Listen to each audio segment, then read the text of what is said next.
ইনকিলাব মঞ্চের শরীফ ওসমান হাদী।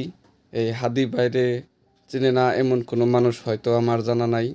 ইনকিলাব মঞ্চের হাদী ভাই অত্যন্ত ভালো একটা মানুষ ছিল। তার একটাই দোষ ছিল, সে সবসময় সত্য কথা বলতো। তার যা মন চাইতো তাই সে উল্টাপাল্টা কথা বলতো না। এমনকি যার যে কোনো দলের ভুল থাকলে সে সেটাই বলতো। এটাই হচ্ছে তার সবচেয়ে বড় ভুল ছিল। তার মাথায় গুলি করেছিল,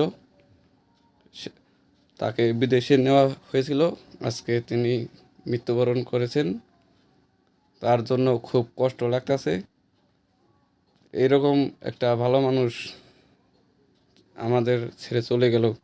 এটা শুধু তার একার পরিবারের জন্য ক্ষতি না, এটা আমি মনে করি আমাদের দেশের জন্য ক্ষতি।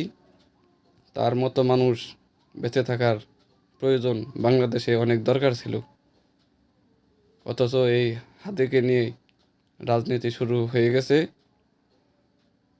হাদির খুনিকে তো এখন পর্যন্ত ধরতে পারে নাই, মনে হয় না যে আর ধরতে পারবো। এটা যে একটা স্বাধীন দেশ, এটা বলতেও এখন খুব লজ্জা লাগে। দেশের ভিতরে এরকম ঘটনা ঘটে, তার কোনো বিচার হয় না।